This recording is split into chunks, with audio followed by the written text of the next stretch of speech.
Hi guys! So for today's video, I'm going to unbox a 3-layer laundry basket which I bought from Shopee. Let's start! Let's hope na wala siyang kulang na parts or accessories and that it has no any defect.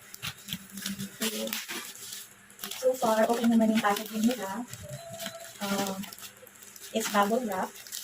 For this one, since it's actually big item, medyo mas mahal yung delivery fee niya. Yan, so I'm gonna pull it out of the box. So here are the parts. Looks ano naman, quality. So I ordered the white variant of the laundry basket. So it has 4 wheels. So yeah, andito yung other items that I bought from the same shop. So this is just 12 pesos. And this is the other item which I ordered from the same shop. It's like a pot holder. You can use it when the cooking tools are hot. Or you can just use it parang like this. Katulad ng mga hot pots. Or after you microwave your food, you can just put the bowl here or the plate here. So here is the biggest basket. This is the second biggest basket and the smallest basket. We have an existing laundry basket, but oh shucks, it's actually a cloth material and it's not ideal if you have wet clothes already for laundry. So I decided to order this laundry basket kasi it will help me segregate yung dry and wet clothes. We're going to start setting it up. There's actually a manual here. It's a guide on how I can assemble it just by myself. This first part, so ito lang naman yung item or part na mayroong holes in this part. So according to this manual, siya yung unang set up. There. And then the second one is attach the wheels under it. There. And you have to attach it there. So I hope it gets inside easily. So you need some pressure. I'm not sure how far it can go inside.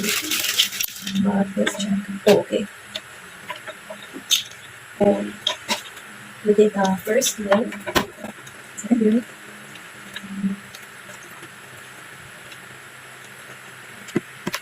Maybe we can transport it later after attaching all the wheels. Kasi it's hard to push it in using your hands. It actually hurts. So this is the last wheel. Let's push it. Push. Okay, so all of the wheels are already attached to the first part of our 3-layer laundry basket. Next, what we're going to do, we're going to attach the, how do you call this? Parang it's like a stand on the side. You will just have to lock it in here. There are holes where you need to attach this one. So let's try. I hope it doesn't break. Okay, alright. Okay. We need a little pressure again. There. It's not it. Another one.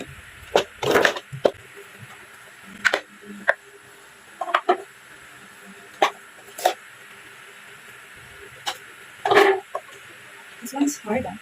Maybe I need to find another stand. Or another. There. Okay, so we're done with the third step, which is to attach this stand. I'm not sure if it's a stand. Foundation. I'm not sure. So our next step is, so we're going to attach this one.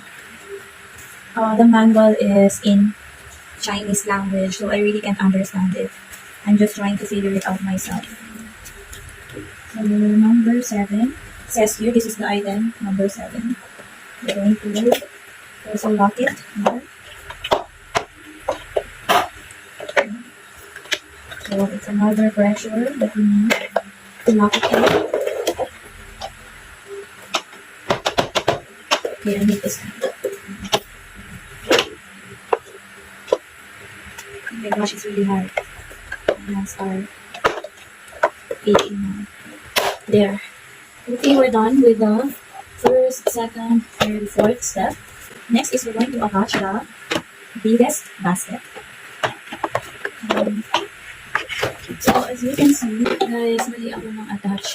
This one, it shouldn't be here. This one, it shouldn't be here. It should be this, the same as this one. So I need to attach again this one. Ay, grabe guys. Nagkamali ako ng lagay ng isang part. I mistakenly put this part, which should have been this part. So the difference is, this one has this tiny, what do you call this? Parang ito yung pinaka hook or pagsasabitan ng basket. And it should be on the second layer pa. I mistakenly attach it sa first layer or yung pinaka mababang layer ng laundry basket natin. So, sobrang pawis na pawis ako kasi ang hirap niyang i-detach. Kaya it's very important that we really do read and understand the manual even if it's in Chinese language kasi there's legend naman. So, I didn't know na may difference pala dun sa parts na to. So, yun. And thank you sa daughter ko who helped me detach it kasi sobrang, like, 15 minutes ko yatang tinatry i-detach but I wasn't able to, only with the help of my daughter. So, hopefully, I'm already attaching the correct part. Okay, so it's locked. So, inulit natin but with the correct part now. And then this one, we're going to lock it in. So, kailangan hindi tayo magkakamali attaching everything kasi it's already very hard to detach it kasi there's no other way but to detach it by pulling this very hard while the other person assisting you is pushing this too. Okay? So, our next step is to put the biggest basket. So, dito siya. It's supposed to be the heaviest basket. Kaya it doesn't need to be swimming like the other two baskets. So our next step after this biggest basket is to attach another foundation. So ito tama na to. Meron na siyang parang hook where the basket will be attached. So it can swing. So you can easily put your clothes inside the basket. It's actually something you can do by yourself. You only need help when you mistakenly attach something, like what happened to me. So the next thing that we will do is to attach the second biggest basket. We need to adjust the camera so you can see it.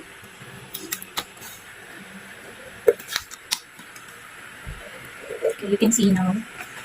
So ayan, you see here, there's a hook. There are two hooks where you can attach the second basket. Okay, so it's like this. It will swing. Depends on where you want to face it. So if you want it facing here, you will just have to adjust it accordingly. It's like this. So it's easier for you to put clothes in. So our next step, to put this one. Kasi once it's locked, it's already locked. You cannot just easily detach it. So I hope I'm doing the right thing. You can please put to do the right thing because it's very hard.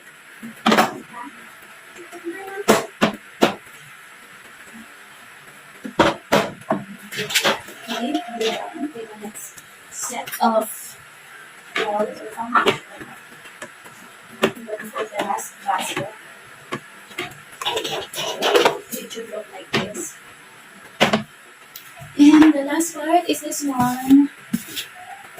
Okay, so it looks like it's a good quality naman.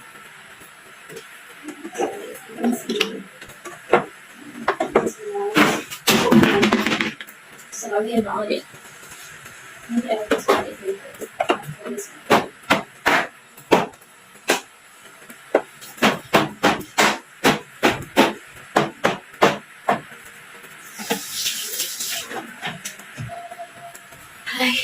Finally, it's done.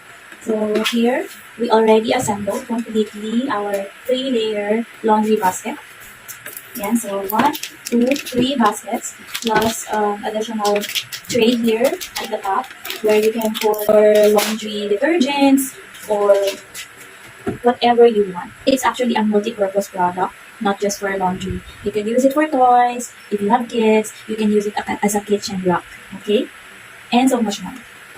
Okay guys, so I have pahabol. I just realized the purpose of the swing of this laundry basket. So you will just have to face the basket onto you if you're putting the clothes in. And if you don't want for people to see the dirty clothes, you will just have to face it backwards. So it's like this. So in case your laundry basket is going to be located somewhere in your house that is exposed to people, it's just that easy to hide the dirty clothes. And another thing, because it has 4 wheels, you can just easily relocate it into another place, diba? Even if it's heavy. So ayun na nga naputol. In case you're interested to buy this product, you can buy it at Off Nature from Shopee. I'm just going to share the link below so that you can easily find the store. Thank you so much for watching.